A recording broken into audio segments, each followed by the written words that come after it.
Hello money talkers, welcome to my channel money talks with पायल।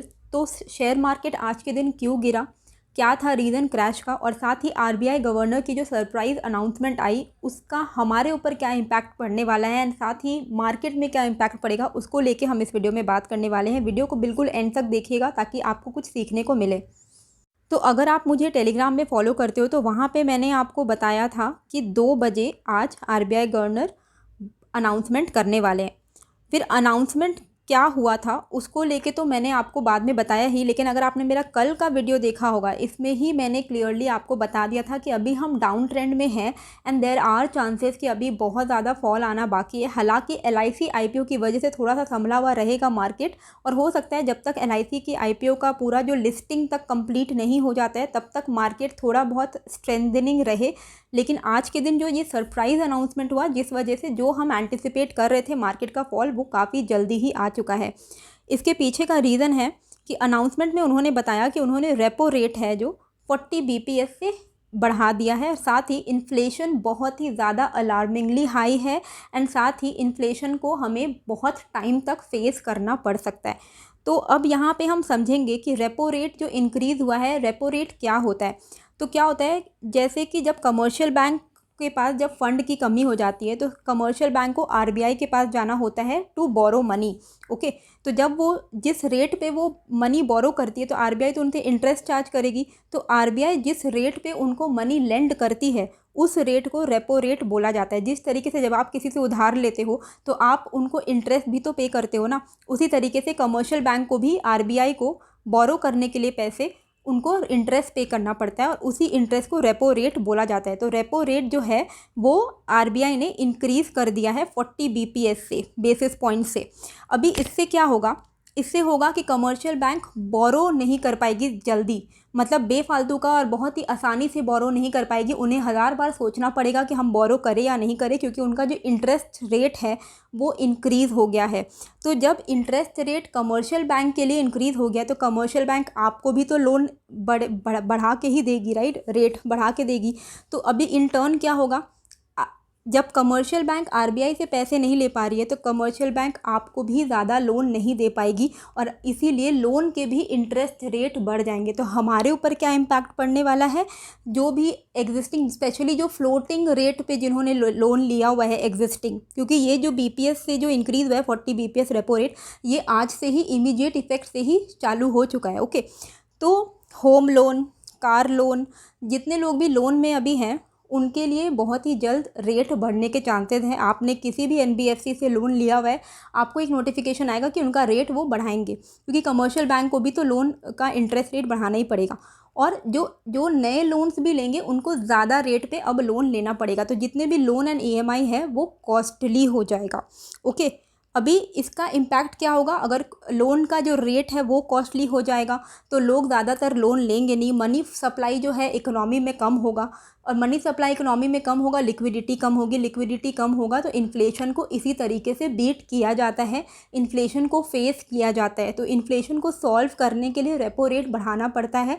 ये Covid के बाद से अब जाके गवर्नमेंट बढ़ा रही, कोविड के वक्त में रेपो रेट उन्होंने रिड्यूस कर दिया था।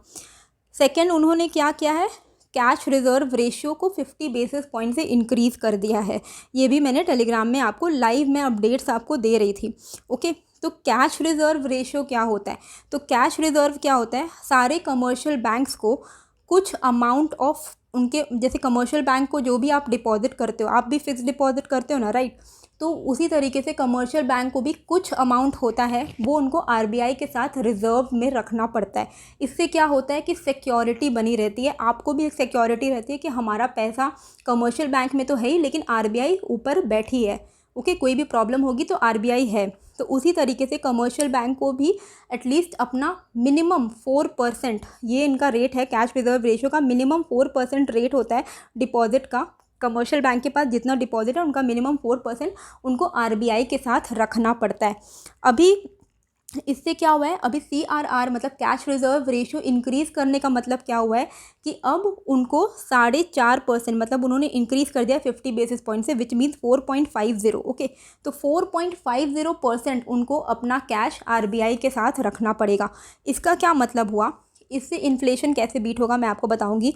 क्योंकि जब CRR इंक्रीज़ हो जाएगा, ओके, यानी कि जब कमर्शियल बैंक को ज़्यादा पैसा RBI के साथ डिपॉजिट करना पड़ेगा, ये उनकी मजबूरी है, तो कमर्शियल बैंक के पास पैसे कम हो जाएंगे। अब कमर्शियल बैंक के पास अगर पैसे कम है तो वो ज़्यादा लोन नहीं दे पाएंगे, ज़्यादा इन्वेस्टमेंट भी नहीं कर पाएंगे, और जब वो ज़्यादा लोन नहीं दे पाएंगे, इन्वेस्टमेंट नहीं कर पाएंगे, तो एनीवे मनी सप्लाई फिर से कम हो जाएगा। तो कैश रिजर्व रेशियो साथ ही आपका रेपो रेट दोनों ही बढ़ाने से क्या हो रहा है कि ओवरऑल इकोनॉमी में मनी सप्लाई, स्पेंडिंग पावर, ये सब कम हो जाएगी। आप सबका जो भी अभी EMI में बैठे हैं या फिर जो भी आगे EMI प्लान्स कर रहे हैं, उनके लिए भी EMI के जो रेट्स हैं वो इंक्रीज़ हो जाएंगे। तो जब मनी फ्लो रिड्यूस होगा तो लिक्विडिटी घटेगी, कॉस्ट ऑफ बोरोइंग बढ़ जाएगा आपका। ओके, कोई भी चीज़ का आप लोन लेना चाहोगे तो आपको ज़्यादा इंटरेस्ट पे करना पड़ेगा। लेकिन जिस तरीके से CRR, cash reserve ratio, RBI ने इंक्रीज़ किया है, तो अभी क्या है कि कमर्शियल बैंक को पैसे चाहिए ताकि वो पैसे को ज़्यादा स्पेंड नहीं कर सकती, तो वो भी आपको मोटिवेट करेगी कि आप भी बैंक के साथ पैसे रखो। तो वो क्या करेगी, फिक्स डिपॉजिट्स के भी रेट बढ़ा देगी, जो कि आप देख ही रहोगे काफ़ी सारे बैंक्स हैं जिन्होंने ऑलरेडी अपना फिक्स डिपॉजिट रेट बढ़ा दिया है, ताकि आप बैंक के साथ पैसे को रखो और वही पैसे बैंक RBI के साथ डिपॉजिट कर पाए। ओके, तो इससे क्या होगा, डिपॉजिट रेट इंक्रीज़ होगा, तो लोगों, क्योंकि मनी सप्लाई कम हो गया है इन्फ्लेशन को बीट करने के लिए, एंड लिक्विडिटी कम हो गई है, और अभी क्या है कि इक्विटी मार्केट और ये जो आपका बॉन्ड यील्ड इंक्रीज़ हो रहा है, फिक्स डिपॉजिट्स रेट इंक्रीज़ हो रहे हैं, तो people will be more motivated कि हम अभी सिक्योरिटी की तरफ जाते हैं, अभी हमें अच्छा इंटरेस्ट रेट भी मिल रहा है FD में, तो हम FD में पैसे रखेंगे या फिर हम बॉन्ड में पैसे लगाएंगे। तो इससे क्या होगा कि लोग प्रेफर करेंगे बैंक एंड बॉन्ड्स में अपने पैसे को रखना रादर देन इक्विटी मार्केट से। बॉन्ड यील्ड इंक्रीज़ होता है तो it is inversely proportional with equities, यानी कि जैसे जैसे फिक्स डिपॉजिट, बॉन्ड, डिबेंचर्स, इनकी तरफ लोग मोटिवेट होंगे, इनकी तरफ बढ़ने जाएंगे, और इन्वेस्टमेंट पावर कम होगी, परचेजिंग पावर कम होगी, तो लोगों की रिस्क टेकिंग एबिलिटी भी कम होगी, और रिस्क टेकिंग एबिलिटी कम होगी तो equity market will start falling. तो इस तरीके से इन्वेस्टमेंट पावर भी रिड्यूस हो जाती है। अब जितने ये जो आपका रेपो रेट इंक्रीज़ हुआ है, ये सबसे ज़्यादा इम्पैक्ट होने वाला है इंडस्ट्रीज़, कमर्शियल बैंक्स को, तो उनकी भी इन्वेस्टमेंट पावर कम हो गई है। तो जो आप DII की इन्वेस्टमेंट देखते थे अभी मार्केट में, अभी वो ज़्यादा इन्वेस्ट नहीं कर पाएंगे, तो DII भी अब धीरे धीरे करके सेलिंग शुरू करेंगे।